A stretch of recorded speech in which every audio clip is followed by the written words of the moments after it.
오늘은 말씀의 회복 주제하에 네 번째 시간으로 사도행전 6장 1절부터 7절에 있는 말씀 같이 보겠습니다. 제가 갖고 있는 성경으로는 신약성경 195페이지에 사도행전 6장 1절부터 7절 다 찾으신 줄 알고 제가 천천히 말씀을 봉독하겠습니다. 그때에 제자가 더 많아졌는데 헬라파 유대인들이 자기의 과부들이 매일의 구제에 빠짐으로 히브리파 사람을 원망하니 12사도가 모든 제자를 불러 이르되 우리가 하나님의 말씀을 제쳐놓고 접대를 일삼는 것이 마땅하지 아니하니 형제들아 너희 가운데서 성령과 지혜가 충만하여 칭찬받는 사람 7을 택하라. 우리가 이 일을 그들에게 맡기고 우리는 오로지 기도하는 일과 말씀 사역에 힘쓰리라 하니 온 무리가 이 말을 기뻐하여 믿음과 성령이 충만한 사람 스데반과 또 빌립과 프로고로와 니가노르와 디몬과 바메나와 유대교에 입교했던 안디옥 사람 니골라를 택하여 사도들 앞에 세우니 사도들이 기도하고 그들에게 안수하니라. 하나님의 말씀이 점점 왕성하여 예루살렘에 있는 제자의 수가 더 심히 많아지고 허다한 제사장의 무리도 이 도에 복종하니라. 아멘.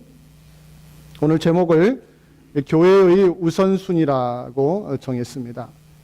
제가 다시 말씀드렸다시피 말씀의 회복을 제가 주제를 삼고 오늘 네 번째 시간을 우리가 갖습니다. 오늘 던질 질문이 하나 있습니다. 매우 중요한 영적인 질문인데요. 이 말씀 회복을 위해서는 꼭 이 질문을 던져야 됩니다. 그것은 교회의 우선순위가 무엇이냐? 이에 대한 답을 우리가 성경적으로 내려야 됩니다.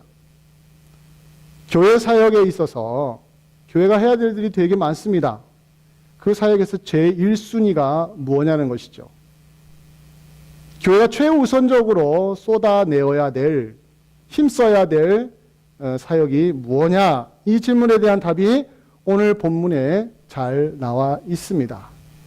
자, 오늘 본문을 보시면 1절을 보시면 좋은 소식과 나쁜 소식이 동시에 나오고 있습니다. 우선은 좋은 소식이 무엇인지부터 한번 초대교회에 좋은 소식이 하나 있었는데 1절에 이렇게 시작합니다.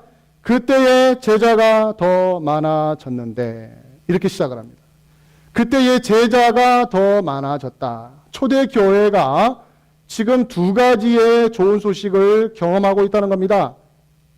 그 두 가지는 하나의 내용인데요. 교회가 성장하고 있는 겁니다. 영적으로 성장하고 있다는 것을 제자가 더 많아졌다라고 표현하는데 이걸 두 개로 나눌 수가 있어요. 하나는 수적으로 증가하고 있으며 두 번째는 질적으로 또한 성장하고 있다는 것을 이 짧은 문장에서 우리가 확인할 수가 있습니다. 수적으로 부흥하는 것, 그리고 질적으로도 성장하는 것, 이것은 교회 성장학자들이 꿈꾸는 교회의 모델입니다. 저 개인적으로도 질적으로 성장하는 것과 양적으로 성장하는 것 중에 어느 게 더 소중하냐? 그 질문 자체가 의미가 없습니다. 질적으로 성장하기 시작하면 양적으로도 성장하게 되어 있기 때문에 이 두 개는 맞물리기 때문에 같이 가는 것이지 어느 한쪽만을 강조해서는 그건 성경적으로 옳지가 않습니다. 그런 면에서 오늘 이 사도행전 6장에 나와 있는 초대교회는 정말 교회가 정상적으로 건강하게 성장하고 있다는 것을 우리가 확인할 수가 있습니다. 여러분, 새로운 사람이 교회 안에 들어온다는 것은 참 기쁜 일입니다. 마치 오랫동안 기다려왔던 아기가 한 집안에 태어나듯이 새로운 영혼이 교회에 들어오면은 기존에 있는 성도들이 참 즐거워합니다. 아무것도 없는데도 굉장히 힘이 나요. 그 자체가. 그런 일들은 언제나 새로운 사람이 들어오면 나타나는 즐거움이고 기쁨입니다. 근데 이 교회는 단순히 사람만 늘어난 것이 아니고 이렇게 표현합니다. 제자가 많아졌다고 합니다. 제자가. 의도적으로 제자라는 단어를 쓰고 있습니다.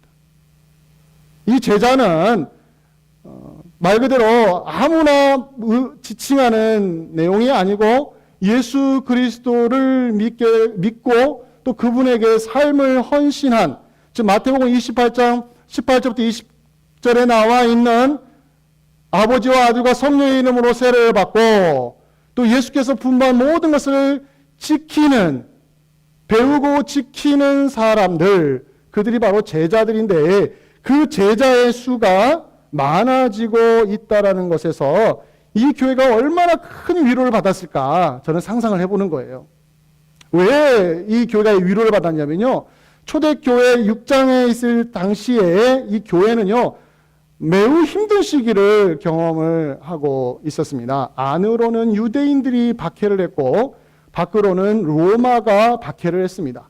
유대인들은 예수가 어떻게 하나님이냐고 해서 교회를 핍박을 했고, 로마는 황제만이, 그 당시에 황제만이 신이지 숭배해야지 어떻게 그리스도를 숭배하느냐 해서 핍박을 했기 때문에 예수 그리스도를 믿는다는 것 자체가 목숨 걸고 해야 되었던 일이었습니다. 그만큼 지금 이 사도행전 6장에 나와 있는 초대교회의 신앙적인 형태는 결코 부흥할 수가 없는 상황이었다는 거예요. 오히려 사람들이 핍박 때문에 교회를 떠나게 되고 내가 왜 예수 믿는데 이렇게 고통스럽게 믿어야 되느냐라는 회의적인 마음에 들어서 사람들이 한 명, 두 명 슬그머니 빠져나가도 아무도 그 사람들 붙잡고 우리 같이 신앙생활 합시다 이렇게 할 수 있는 상황이 아니에요. 근데 하나님이 엄청나게 은혜를 부어주셔서 어느 누구도 박해받지 못하도록 보호해 주신 것도 아니에요. 그냥 오픈한 상태로 핍박을 받아요. 그 내용이 5장에 나오는데 간단한 하나의 증거를 보여드리면 5장을 가만히 보시면 33절에 이런 말씀이 있습니다. 그들이 듣고 크게 노하여 사도들을 없이 하고자 할세. 이 그들이란 건 누구냐면 그 뒤에 나온 바리새인 가말리엘이라는 사람을 비롯해서 유대의 종교 지도자들이 엄청나게 노했어요. 왜냐하면 그 앞에 보면 31절에 이스라엘에게 회개함과 죄사함을 주시려고 그를 오른손으로 높이사 임금과 구주로 삼으셨느니라. 누구를요? 예수 그리스도를 십자가를 통하여 임금과 구주로 삼으셨다라는 거예요. 우리는 이 일의 증인이고 하나님이 자기의 순종하는 사람들에게 주신 성령도 그러하니라고 하니까 종교 지도자들이 화가 난 겁니다. 화가 나서 막 특달같이 표현하잖아요. 막 달려들어서 분노를 표현하고 뒤에 보시면 40절에 이렇게 나와 있습니다. 그들이 옳게 여겨 사도들을 불러들여 채찍질하며 예수의 이름으로 말하는 것을 금하고 놓아줬다고 합니다. 지금 무엇을 당했어요? 채찍질을 당한 거예요. 무엇 때문에? 예수 그리스도를 믿는다는 이유 하나로 지금 유대인들에 의하여 매우 모욕적인 경험을 하고 있었다는 거예요. 그런데 그 정도 되면은 교회가 흐트러지고 무너지고 그야말로 어떻게 앞으로 미래를 보장할 수 없을 정도의 힘든 상황이 될 텐데 불구하고 6장 1절에 와서는 뭐라고 그래요? 제자가 오히려 뭐예요? 더 많아졌다라고 하는 거예요. 이게 바로 이 교회에 주어진 하나님의 위로인 것입니다. 오히려 사람의 숫자가 줄어들어야 되는데 제자의 수는 늘어나고 있다라는 이 역설적인 교회의 뭐랄까요? 신비로움이 있습니다. 교회는 세상 사람들이 예측하듯이 예측할 수가 없습니다. 잘 모일 것 같은데 안 모이고요. 못 모일 것 같은데 그 생명력이 끈질기게 잘 가는 교회가 있습니다. 왜? 누구 손에 있기 때문에 그래요. 사람 손에 있지 않고 하나님의 손에 있기 때문에 그렇습니다.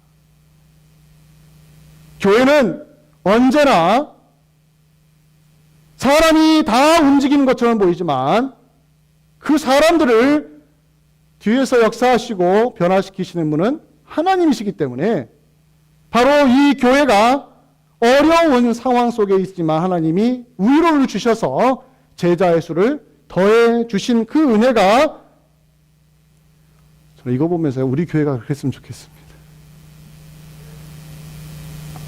우리 교회 안에 이런 영적인 힘이 한 영혼 한 영혼을 통하여 발산이 되었으면 좋겠습니다. 그런데 이렇게 좋은 하나님의 위로가 있었는데 나쁜 소식이 등장합니다. 오늘 1절을 보십시오. 제자가 더 많아졌는데 라고 끝나야 되는데 그 뒤에 무슨 문장이 나오냐면 헬라파 유대인들이 자기의 과부들이 매일의 구제에 빠짐으로 히브리파 사람을 원망하니. 무슨 나쁜 소식입니까? 원망과 불평이 내부에서 폭발한 것입니다. 자, 보세요. 유대인들의 박해와 로마의 박해 속에서도 교회는 생명력을 지속하고 있습니다. 아니요. 그뿐만 아니라 영적인 힘을 발휘하여 하나님이 위로를 주셔서 뭐요? 교회 안에 제자의 수가 늘어났어요. 그렇다면 모든 성도들이 환호성을 지르면서 이제부터는 우리는 하나님의 능력으로 일어서리라 이렇게 하면 될 것 같은데 무슨 일이 벌어졌어요? 더 강해져야 될 내부에 있는 성도들 안에 원망과 불평이 분출이 된 것입니다. 밖으로 효출되었습니다.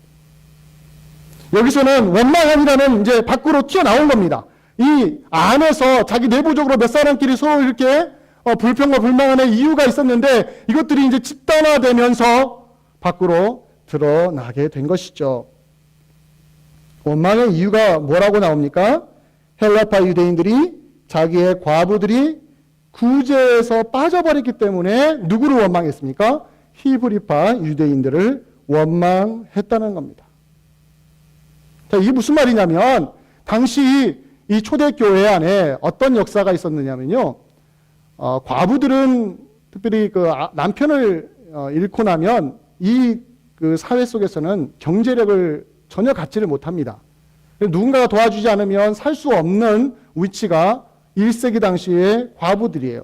따라서 이 교회는 온 힘을 다하여 경제력이 없는 이 불쌍한 과부들에게 특별히 매일매일 음식을 제공해 줬습니다. 무슨 돈으로 이 사역을 감당했느냐? 오늘 4장 32절을 한번 잠깐 보시겠습니다. 사도행전 4장 32절에 초대교회 안에 어떤 역사가 있었느냐면 이런 말씀이 있습니다. 믿는 무리가 한 마음과 한 뜻이 되어 모든 물건을 서로 통용하고 자기 재물을 조금이라도 자기 것이라 하지 않았다라는 거예요. 단 한 명도 자기 재산을 자기 것이라 하지 않고 다 내어놓고 뭐예요? 서로 통용을 해버립니다. 즉 자기 재산인데 팔아서 돈을 만들어서 누구 앞에 내놓은 거예요? 사도들 앞에 내놓으니까 사도들이 그 돈을 거두어서 어떻게 했습니까? 과부들을 도와준 거예요. 매일매일 음식을 제공해 줬습니다. 그 결과가 뭐였느냐? 34절을 보시기 바랍니다. 그 중에 가난한 사람이 없으니 이는 밭과 집 있는 자는 다 팔아서 그 판 것의 값을 가져다가 사도들의 발 앞에 두었기 때문이다. 어떤 결과가 나타난 거예요? 교회 안에 가난한 자가 없어져 버린 거예요. 사도들 앞에 자기의 재산인데 자기 것으로 여기지 않고 내어놓는 바람에 교회 안에 가난한 사람이 사라진 겁니다. 여러분 상상이 됩니까? 이건 놀라운 일이에요. 오늘날 교회에서 이렇게 하는 교회는 없습니다. 그런데 중요한 것은 억지로 하지 않았습니다. 누군가가 명령해서 이거 해라 하고 하지 않았습니다. 이유가 뭐였냐면요. 아까 읽었던 34절 앞에 있는 33절을 보십시오. 사도들이 큰 권능으로 주 예수의 부활을 증언하니 무리가 큰 은혜를 받아 그 중에 가난한 사람이 없으니 왜요? 재산을 팔아서 사도들 앞에 두었다는 거예요. 무엇의 결과였습니까? 너 재산 팔지 않으면 하나님이 저주하실 것이다. 재산을 팔아서 하나님 앞에 내어놓지 않으면 너희 집이 쫄딱 망할 것이다. 이런 공갈 협박을 했습니까? 말도 안 되는. 그리고 재산을 팔아서 하나님 앞에 쓰면 하나님이 3배, 10배 갚아주실 것이다. 이런 책임지지도 못할 말을 했습니까? 아니에요. 사도들은 그런 말 전혀 안 했습니다. 오직 이런 말이 있었어요. 33절에 사도들이 큰 권능으로 누구를 증언했어요? 주 예수의 부활을 증언했습니다. 그러니까 사람들이 뭐예요? 무리가 누구겠습니까? 교회 안에 성도들이 은혜를 크게 받은 거예요. 받아서 그들이 내어놓은 게 뭡니까? 자기의 재산을 내어놓고 누구를 돌보라고요?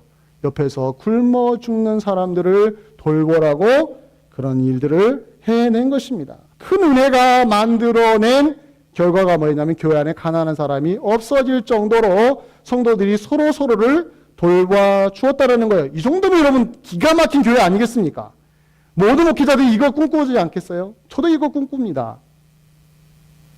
목회자가 그렇게 하라고 한다고 해서 성도들이 함부로 합니까? 각자의 삶이 있는데. 그런데 이 교회가 어떻게 이런 일이 일어날 수 있을까?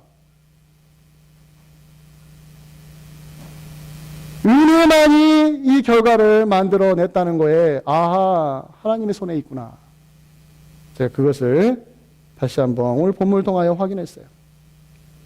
그런데 이렇게도 아름답고 멋진 교회의 모습 안에서 무슨 일이 벌어진 거예요? 원망과 불평과 대립이 발생을 하기 시작합니다. 그 이유는 언제부턴가 헬라파 유대인들 중에 과부들이 구제에서 빠져버린 거예요. 의도적으로 빠진 것 같지는 않아요. 그런데 다 빠진 게 아니라 그 과부들 중에 몇 사람이 빠졌던 것 같아요. 그러자 누가 원망했습니까? 그 과부들 배후에서 같이 있었던 가족들이 있어요. 헬라파 유대인들이 히브리파 유대인들을 향하여 원망한 것이죠. 여기서 헬라파 유대인과 히브리파 유대인이 뭐냐? 여러분 잠깐 이해가 필요한데 유대인들이 크게 두 종류로 나눠집니다. 헬라파 유대인들, 그 디아스포라 유대인이라고 해서요. 그 전 세계에 흩어져 있는 유대인들입니다. 근데 이 사람들이 흩어져 있다가 말년이 되면은 예루살렘으로 복귀를 합니다. 그래서 말년은 거기서 보내요. 그게 하나님 앞에서 마지막 인생을 점검하는 그들의 특징입니다. 그러다 보니까 가족들도 방문하게 되고 또 같이 따라오기도 하면서 하나의 군중이 형성된 거죠. 그러나 핵심 그 예루살렘을 전체적으로 뭐랄까요? 리더하는 사람 누구였어요? 히브리파 유대인들이었어요. 히브리파 유대인들은 흩어지지 않고 예루살렘 이스라엘 땅 안에 살았던 기존에 있는 유대인들이었기 때문에 어찌 보면 실권을 가지고 있는 사람들이죠. 그렇잖아도 왠지 밀린 것 같고 손해보는 것 같고 힘도 약한 것처럼 보이는데 거기다가고 뭐가 빠져버린 거예요? 자기 헬라파 유대인 중에 과부들이 구제에서 빠지면서 힘들어하는 것을 보니까 뭐예요? 그 안에 있었던 그동안에 있었던 그 잠재되어 있던 불만들이 밖으로 표출이 되어버린 것입니다. 원인이야 분명합니다. 어찌 손해보는데 가만히 있을 수 있겠습니까? 여러분 우리는 조그만 서운한 것만 있어도 여러분 어떻습니까? 오래가지요. 그렇지 않아요? 교회 안에서? 조금만 서운해도 오래가는데 이건 명백하게 잘못한 거 아니에요. 공적으로 있는 돈을 가서 써서 당연히 그동안에 받아왔던 사람들이 혜택을 못 받았으니까 불평한 것이죠. 그런데 한 사람의 불평이 아니라 집단과 집단끼리 대결을 해버리는 교회 안이 이제는 두 동강에 나버릴 정도로 위험한 상태에 놓이게 되었다는 것입니다. 부흥 이후에 무엇가 일어난 거예요? 악재가 생긴 것이죠. 교회가 질적으로 양적으로 다 부흥하고 있는데 이미 한쪽에서는 곪고 있었던 거예요. 누가? 헬라파 유대인들이 히브리파 유대인들을 향하여 곪고 있었어요. 내가 언젠간 한번, 우리가 언젠간 한번 이런 마음을 서로 품고 있었던 것이죠. 교회 안에 언제든지 이런 일이 일어납니다. 사람이 모인 것이기 때문에 한 사람의 불만은 그냥 물속에 아무 흔적도 없이 사라지는 것처럼 보이지만 이게 집단적으로 군중으로 어떤 무리를 지어서 형성하기 시작하면 그 다음부터는 대립이 일어나게 되고 분열이 일어나게 되고 끝에 가서는 두 동강이가 나버리는 일들이 벌어지는 거예요. 초대교회 안에 이 일들이 이제 시작이 되고 있는 거예요. 여러분들 그죠? 목사님은 원망만 했는데 뭘 그렇게 심각하게 고민하세요? 아니에요. 굉장히 심각한 이야기예요. 저만의 이야기 아니고 성경학자들이 이건 굉장히 교회가 이제는 잘못 여기서 막지 않으면 어떻게 될지 모르는 매우 위급한 순간에 나와 있는 겁니다. 서로를 밀어내고 서로 대적하기만 하는 일들이 벌어지는 상황에 어찌 이런 일이 교회 안에 있을 수 있겠습니까? 제자가 더 많아지는데 교회는 부흥하는데 왜 이래요? 원망과 불평은 끊임없이 솟아올 수밖에 없느냐? 이거에 대해서 여러분들 어떻게 해결해야 될까요? 이게 교회의 가장 큰 고민이에요. 문제가 일어날 수는 있습니다. 언제나 문제는 발생할 수 있어요. 근데 이 문제를 어떻게 해결해 내느냐, 이게 이제 숙제인 것입니다. 오늘 본문에서 우리가 열두 사도가 했던 방법에서 우리는 세 가지의 해결책을 우리가 찾아볼 수가 있습니다. 첫 번째는 왜 이런 위기가 발생했느냐에 대한 영적인 진단을 반드시 내려야 됩니다. 이게 첫 번째 해결책의 핵심입니다. 영적인 진단. 어떤 거냐면요, 특히 교회 지도자들은 영적인 진단에 의해서 매우 예민하게 반응해야 됩니다. 왜 이런 일이 벌어졌느냐, 즉 표면적으로 생긴 것이 아니라 그 이면에, 그 내면에 캐치하지 못하는 오랫동안 골마 있었던 부분, 이걸 잘 발견할 수 있어야 돼요.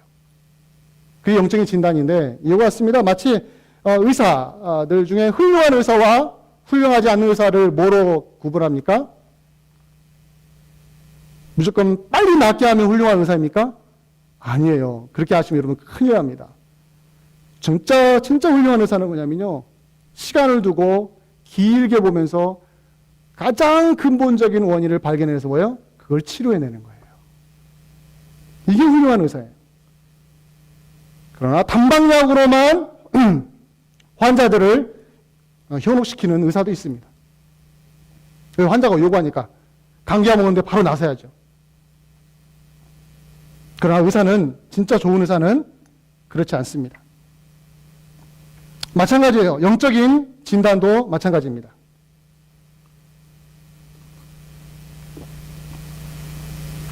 왜 이런 문제가 교회 안에서 발생했느냐?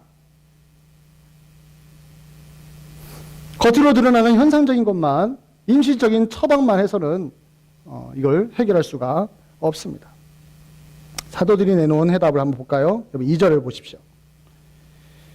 12사도가 모든 제자를 불러 이르되 우리가 하나님의 말씀을 제쳐놓고 접대를, 또 옛날 성경에는 공궤를 일삼는 것이 마땅하지 아니하다. 원인을 어디서부터 찾았습니까? 헬라파 유대인에게 찾지 않고 히브리파 유대인에게 안 찾았습니다. 누구에게 찾았어요? 우리가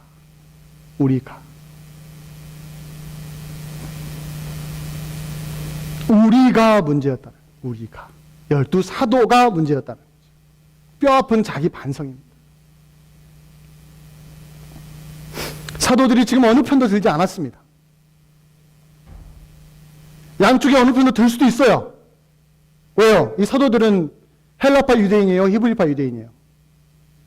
히브리파 유대인들입니다. 그러나 그들은 히브리파 유대인이기 때문에 히브리파 유대인 편에 서서 헬라파 유대인들을 억압하지 않았습니다. 누구 편도 안 들고 뭐예요? 우리가 놓치고 있는 게 있습니다. 이거예요. 우리가 놓치고 있는 게 있습니다. 뭘 놓쳤어요? 영적인 진단하는 거예요. 현상에만 보는 것이 아니라 지금 구제가 빠져서 헬라파와 과부들이 불평불만했다, 이것만 보는 것이 아니라 그 근저에 우리들이 지금 놓치고 있는 영적인 부분이 있다는 거예요. 그 원인이 뭡니까? 우리가 하나님의 말씀을 제쳐두었다는 거예요. 2순위, 3순위로 제쳐두고 무엇만 일삼았다고 합니까? 여기서 공궤만 일삼았다는 거예요. 접대하는 것만 일삼았다는 거예요. 교회가 처음부터 그러지 않았어요. 여러분들 앞에 보시면 1장부터 5장까지 보시면 사도들이 이렇게 구제하는 일에 올인하지 않았습니다. 처음에는 하나님 말씀을 가르치고 예수 그리스도가 십자가에 죽으신 것은 우리의 죄 때문이라는 것을 복음을 전했으며, 그 앞에 있는 42절, 5장 42절을 보십시오. 이렇게 나옵니다. 사도들이 날마다 성전에 있든지, 이 사도들뿐만 아니라 이 사도들의 가르침을 받고 있는 초대교회 성도들이 날마다 성전에 있든지 집에 있든지 예수는 그리스도라고 가르치기와 전도하기를 그치지 아니하였다고. 사도들이 뭐 했다는 거예요? 지금 날마다 성전에 있든지 집에 있든지 예수는 그리스도라고 가르치고 전도하기를 애를 썼던 사람들이에요. 즉 하나님 말씀을 제쳐둔 사람이 아니었습니다. 그랬는데 어느 순간에 이 순서가 바뀌어버린 거예요. 언제든지 그럴 수 있어요. 순서를 머릿속에 갖고 있다가 어느 순간에 내 삶을 보면은 이게 뒤바뀌어가지고 다른 것들이 1순위가 되는 것들을 우리는 알게 됩니다. 언제 이걸 알게 됐습니까? 발견하게 됐어요? 일이 터지고 나서예요. 교회 안에 불평과 원망과 대립이 일어나고 나서야 이걸 발견했어요. 때늦은 감이 있습니다. 여러분들 소 잃고 외양을 고치는 거 얼마나 비참합니까? 그래도 이거 있습니다. 소 잃고라도 뭐는 고쳐야 돼요? 외양간은 고쳐야 돼요. 늦었다 할 때 빠른 겁니다. 뼈 아프고 속이 쓰리고 너무 힘든 일이지만 늦었다 할 때에 영적으로 정확하게 진단해서 이 교회의 문제점이 뭐냐, 우리들의 문제점이 뭐냐 라고 분명하게 원인을 근본적으로 파악을 해내야만 그 다음에 또 다른 문제가 있을 때 어때요? 대처할 능력이 있는 거예요. 임시 처방전만 자꾸 갖다 대면 그때만 무마되는 것이 보이죠. 그러나 근본적으로 그 싹은 여전히 뭐예요? 불평과 원망이라는 싹은 뭐예요? 내재되어 있다는 거예요. 내재되어 있다는 거예요. 여러분, 오늘날 교회, 현대교회의 문제가 무엇입니까?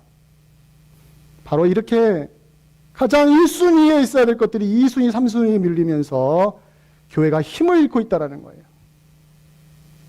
하나님 말씀이 뒤로 밀리고 있습니다. 교회 성도들이, 심지어 목회자들마저도 하나님 말씀이 중요한 게 아니야. 하나님 말씀보다 더 중요한 게 있어. 이 시대가 어떤 시대인데, 시대를 따라가는 교회가 돼야 되는데, 세상도 변하고 사람도 변하고 문화도 변하는데 교회는 계속 말씀만 하면 어떻게 이 시대를 따라갈 수 있느냐. 말씀하지 말고 세미나 열고 좋은 간증자들 세워서 사람들 인커리지 시켜주고, 그게 뭐예요? 설교 그만하라는 거예요. 설교하지 말고 더 이상 일방적으로 이렇게 지금 제가 하듯이 일방적으로 설교하지 말고, 요즘 옛날이야 못 배웠으니까 잘 배운 목사님들이 그냥 설교하시면 예 아멘 했지만, 요즘 시대같이 다 대학 나오고 대학원 나오고 박사학위 받는 일이 너무 많은 이 시대에 아직도 이렇게 고리타분하게 앞에서 일방적으로 설교만 하면 성도들이 그냥 들어주는 것뿐이지 뭐가 변화가 있겠느냐. 제가 지어낸 얘기가 아닙니다, 여러분들. 설교 그만하라는 거예요. 그 대신에 상담실을 만들어 놓고 상담을 하라는 겁니다. 이제 설교도 일방적으로 하지 말고 서로 대화하듯이 하라는 거예요. 지금 이 자리에서 제가 우리 박성모 이사님하고 대화하듯이, 제가 하나 말하면 박성모 이사도 이야기하시고 서로 대화하듯이 이렇게 설교하라고 제가 설교학을 공부했기 때문에 알아요. 제가 그 책을 지금도 집에 가지고 있습니다. 그분들이 나쁘다는 것이 아니라 하나님의 말씀이 설교라는 형태를 통하여 지금도 외쳐질 때 누가 역사하시는 거예요? 하나님이 역사하신다는 것을 근본적으로 안 믿기 때문에 그러는 거예요. 그래서 다른 사역을 자꾸 부추깁니다. 다른 사역 하지 말자는 게 아닙니다. 구제 사역 여기서 외면했습니까? 아니었어요. 다 모든 사역이 하나님을 영광스럽게 한다면 다 중요합니다. 그러나 우선순위가 있습니다. 그 부분에서 사도들이 오늘 우리에게 말해줍니다. 우리가 하나님 말씀을 제쳐놓았다. 이게 문제다. 헬라파 유대인들이 불평불만하는 거, 히브리파 유대인들이 실수한 거, 이게 문제가 아니라 우리가 하나님 말씀을 제쳐놓았다. 이걸 어떻게 하냐. 여기에 여러분들 우리 교회 전체가 한 마음이 되어야 한다라는 거예요. 하나님 말씀 잃어버리면 교회는 다 잃어버리는 겁니다. 하나님 말씀이 외쳐지는 것을 거절하기 시작하면 교회는 더 이상 소망이 없습니다.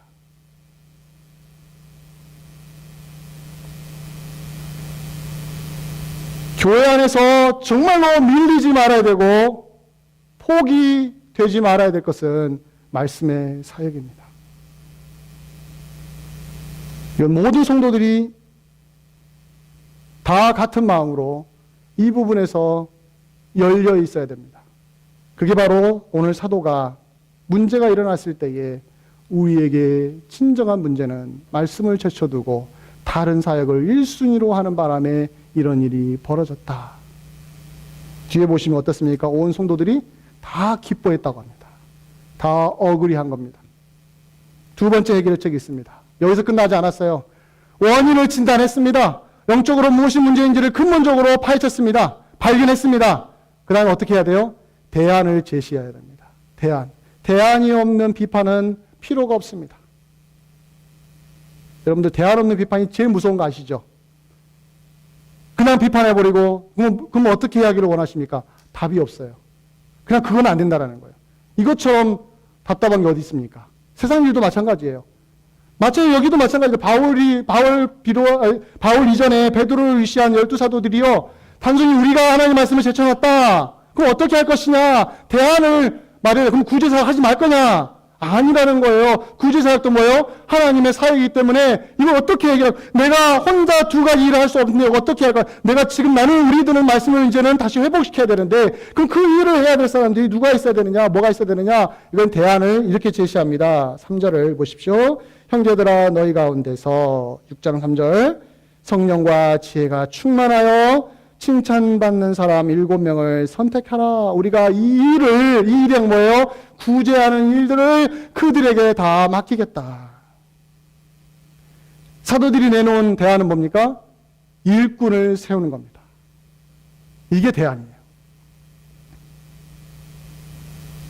성령과 지혜가 충만한 사람들을 뽑는 겁니다. 이게 교회의 대안입니다. 교회 안에 언제든지 문제가 일어날 수 있다고 했습니다. 그러나 그 문제를 해결할 수 있는 힘은 어디에 있냐면 일꾼들입니다. 일꾼들이 바르게 세워지면 교회는 흔들리다가도 중심을 잡습니다. 제대로 잡습니다. 근데 아무 일꾼이 아니라 뭐라고 합니까? 여기에 분명히 기준이 나옵니다. 성령과 지혜가 충만하다고 했습니다. 세상 실력을 가지고 있는 사람, 세상에서 뛰어난 사람,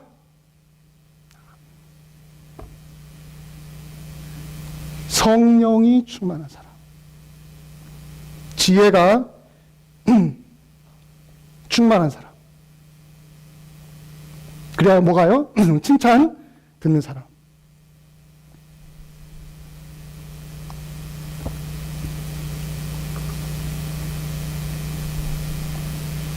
그럼 성령과 지혜가 충만한 사람들은 그냥 일만 하면 되는 건가요? 그렇지 않습니다. 이 사람들 중에 우리가 잘 알다시피 스데반과 빌립이라는 사람이 있습니다. 7장 이후에 보면 스데반과 빌립이 복음을 증거하러 갑니다. 하나님 말씀 들고 갑니다. 성령과 지혜가 충만하다 해서 구제 사역만 잘하는 지혜로운 사람이 아니라 하나님 말씀 위에 서 있는 일꾼들이었다는 거예요. 이게 바로 이 교회가, 초대교회가 우리에게 보여주는 절대적인 기준입니다. 성령과 지혜가 충만한 사람은 말씀 위에 서 있는 사람이에요. 즉 하나님 말씀 앞에 나와 있는 사람, 하나님 말씀이 내 삶의 유일한 길이며 교회를 섬기는 일에, 세상을 살아가는 길에 유일한 진리라는 것을 믿는 사람, 그게 바로 성령과 지혜가 충만한 사람의 모습입니다. 성령은 충만한데 말씀이 없다. 그것은 매우 위험합니다. 성령이 충만하다는데 말씀을 멀리하고 말씀 앞에 나오지 않으면 그것은 오히려 교회를 자기중심적으로 이끌어가는 결과만을 낳을 수가 있습니다. 세 번째가 있습니다. 교회 일꾼을 세운 다음에 사도들이 했던 말이 있습니다. 그것은 교회의 방향을 정하는 것이었습니다. 4절을 한번 볼까요? 6장 4절. 이렇게 나옵니다. 우리는 오로지 기도하는 일과 말씀 사역에 힘쓰리라. 우리가 말씀을 제쳐놨다. 이거 어떻게 할까? 성령과 지혜가 충만한 사람을 세우자. 그 다음에 뭐 했습니까? 우리가 그들에게 다 맡기고 우리는 뭐 하자는 거예요? 기도하는 일과 말씀 사역에 온 힘을 쏟아내자는 겁니다. 이 말씀 가지고 오해하신 분도 꽤 있습니다. 아, 이것은 결국은 교회 모든 행정은 다 딴 사람에게 맡기고 이 사람들은 말씀만 준비한 사람들이었다.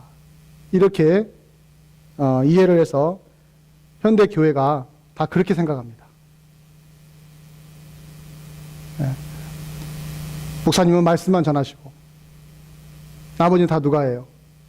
성도들이 하겠다는 거예요. 제가 그런 교회를 너무 많이 봤습니다.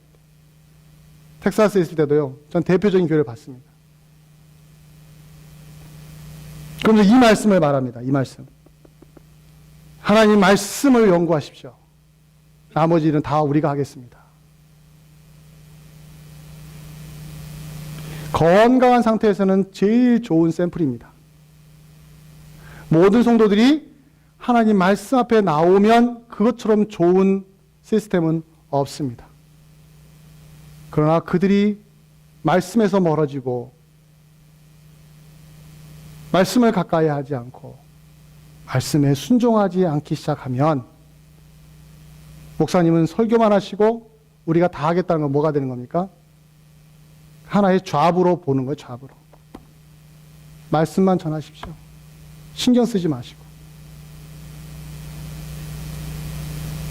이건 현대 교회의 가장 큰 특징 중에 하나입니다. 매우 예민한 사안이에요.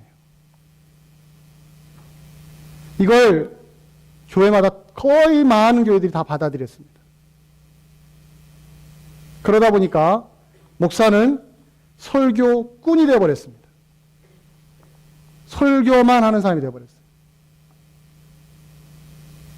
이건 매우 위험한 자세입니다. 왜냐하면 오늘 6장 4절에서 우리는 오로지 기도하는 일과 말씀 전하는 일에 힘쓰겠다라는 말은 아무것도 관심 갖지 않고 교회 다른 사역에 아무 관심도 무관심하고 뭐 관여하지도 않고 이게 아니라 이 교회의 방향이 어디로 가야 되느냐 이거에 대해서 분명한 선을 그어준 거예요. 아무리 구제 사역이 중요하며 아무리 찬양 사역이 중요하며 아무리 주일학교 사역이 중요해도 그 모든 사역을 뭐예요? 디렉션을 제시해 주는 건 뭐라는 겁니까? 하나님의 말씀이라는 이야기예요. 그 말씀이 구석구석 성도들 하나하나에게 다 들어가서 성도들이 하나님의 말씀에 비추어서 그 자리에서 자기가 맡은 일을 책임을 다하는 일, 이 일을 하라고 누구에게? 사도들에게 기도하는 일과 말씀 전하는 일을 하십시오. 우리는 그냥 말씀도 안 하고 기도도 안 하고 아무것도 안 하고 우리는 일만 하겠어요. 이런 이야기가 아닌 거예요. 교회는 모든 사람들이 하나님 말씀 앞에 서서 그 말씀이 인도하는 대로 순종하다가 서로 간에 협력하는 것입니다. 내 일, 남의 일이 따로 있는 게 아닙니다. 서로 협력하는 거예요. 서로 배우는 겁니다. 무엇을 배우는 거예요? 교회를 이끌어가는 것은 사람의 목소리가 아니라 하나님의 목소리다. 하나님의 말씀이 교회를 이끌어간다. 말씀 앞에 순종하는 일꾼들이 뭐라고 했습니까? 앞에서 그랬잖아요. 성령과 지혜가 충만하는 걸 제가 의도적으로 말씀 위에 서 있는 일꾼이라고 했습니다. 그 사람들을 왜 세워야 되느냐? 왜요? 하나님 말씀으로 자기가 맡은 일을 해야 되기 때문에 그런 거예요.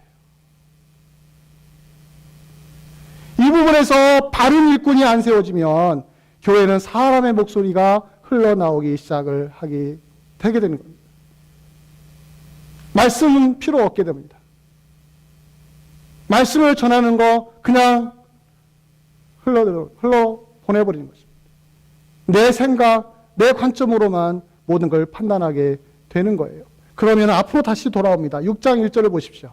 헬라파 유대인들이 자기의 과부들이 매일의 구제에 빠짐으로 히브리파 사람을 원망하니 다시 이쪽으로 돌아와요.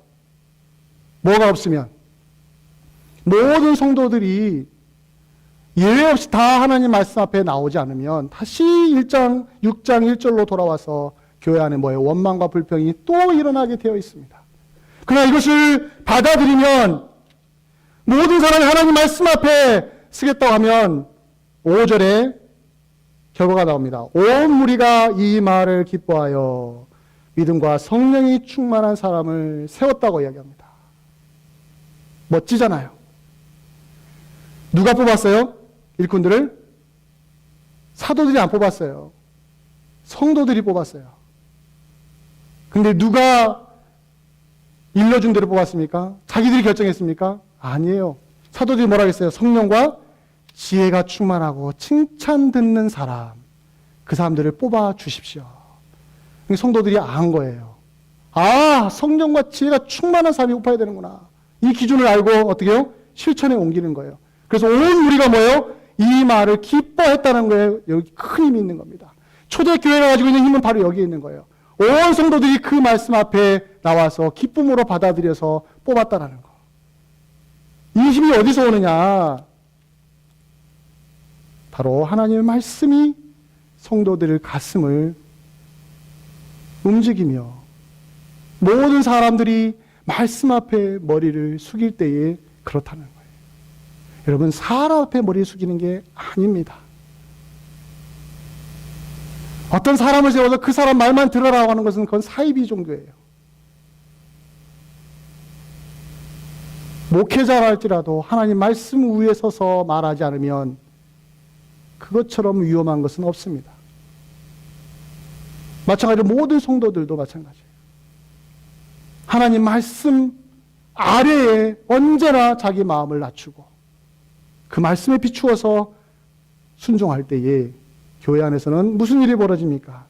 앞에서 원망으로 시작했던 것들이 뭐로 끝났어요? 5절에 온 무리가 기뻐함으로 끝이 난 것입니다. 괜히 이렇게 말한 게 아니에요, 여러분들. 매우 심사숙고해서 이것을 기록한 것입니다. 교회를 힘나게 하는 것은 여기에 있어요. 온 성도들을 기쁨으로 세워줄 수 있는 힘이 어디에 있느냐? 모든 성도들의 마음이 하나로 모아지는 거예요. 하나로. 사랑하는 성도 여러분, 교회는 말씀과 기도가 충만해져야 합니다. 제가 올 1년 동안 얼마나 이 말씀과 기도 말씀 이야기했는지 아시죠? 괜히 그런 게 아닙니다. 이게 기초적으로 안 세워지면 사람이 많이 늘어나도 어지럽기만 할 수가 있어요. 혼란스럽기만 할 수가 있습니다. 성도들이 말씀 위에 기도하에 충만해져서 바른 일꾼으로 세워지기 시작하면 교회는 그 다음부터 뭐예요? 누가 오든 간에 무엇이 교회를 흔들어오든 간에 중심 딱 잡고 어딜 가는 거예요? 주님의 영광을 드러내면서 앞으로 전진할 수가 있다는 것입니다. 사랑하는 여러분, 말씀의 회복이라는 것은 하나의 표어가 아닙니다. 모든 교회의 생명을 좌우할 수 있을 만큼의 중요한 일입니다. 그 말씀에 여러분들의 마음을 오픈하셔서 오늘도 겸손하게 순종으로 말씀에 순종하십시오. 그렇죠? 알죠? 제가 계속 말씀드리잖아요. 말씀에 순종하시라고. 하나님 말씀을 가까이 하시고 그 말씀에 순종하시면서 우리 교회가 더 건강한 모습으로 성장할 수 있도록 여러분들 온 힘을 다하여 주 앞에 기도하며 헌신하며 주 앞에 나오시기를 주의 이름으로 간절히 축원드립니다.